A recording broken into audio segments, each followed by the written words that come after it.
Penguin Audio presents Getting to Happy by Terry McMillan. Read by Terry McMillan, S. Epatha Merkerson, Gloria Reuben, and LaShance.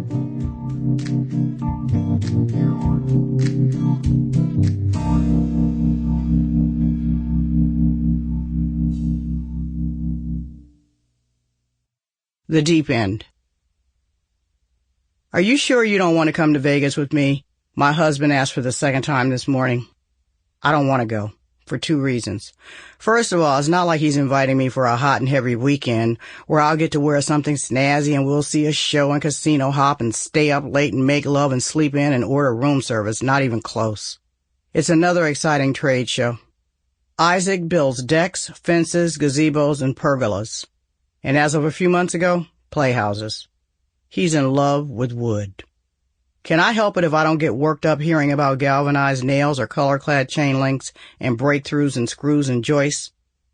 I don't bother answering him because he's known for weeks I'm under a deadline for a story I'm doing on the rise in teenage pregnancy in Arizona, Phoenix in particular, which is the other reason I can't go. I've been sitting in front of my laptop in my pajamas for the past 40 minutes waiting for him to leave so I'll finally have 3.5 days to myself to focus. But he is taking his sweet time.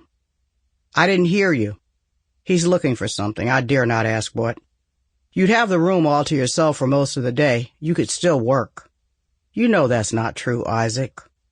I take a sip of my lukewarm coffee.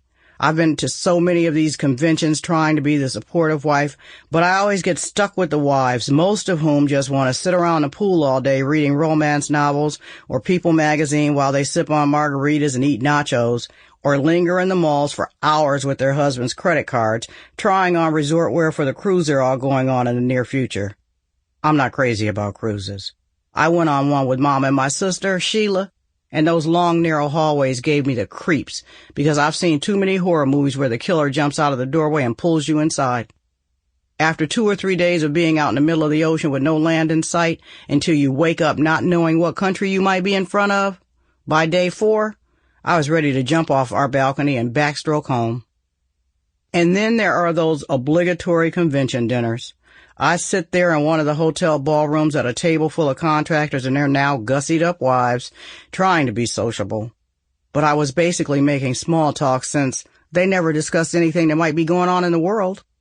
Call me elitist, but this often made me feel like an alien who'd been dragged to another planet by my husband because he, as well as they, didn't seem to think producing television shows about cultural and social issues was as interesting as all the things they could build out of lumber. It truly irks Isaac that people don't respect or appreciate the role wood plays in our lives, that we aren't aware of how much we take it for granted, as if it'll always be here, and how much we rely on it yet overlook its value to the point we ignore it and its beauty. It would be nice if he still saw me the same way. For about 8 of the past 10 years, it felt like he did. As Isaac passes behind me, he smells like green apples and fresh squeezed lemons. For a split second, it reminds me of when we used to linger in the bathtub, surrounded by sage and lemongrass candles, my back snug against his chest, his warm arms wrapped around me, and our toes making love. Those were the good old days. I snap out of it. Now he's pushing my favorite mustard-colored duffel across these terracotta tiles with those size 14 boots, leaving black scuff marks behind him as he simultaneously pulls a white sweatshirt over a white undershirt. It's a V-neck and shows the top of a black forest on his chest.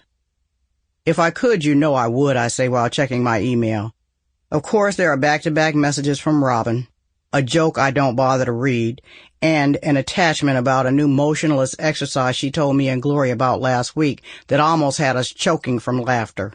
She believes almost everything she sees on TV. You just don't want to go, he says, and starts looking through his pockets to make sure he has everything. He doesn't. I know just about all his patterns. Why don't you just come on out and say it? Because it wouldn't be true. I rarely lie, although I'm not always 100% honest. This is one of those times. Then I guess I'll see you on Tuesday, after rush hour. He walks over, presses his palms against my shoulder blades, gives them a little squeeze, bends over, and gives...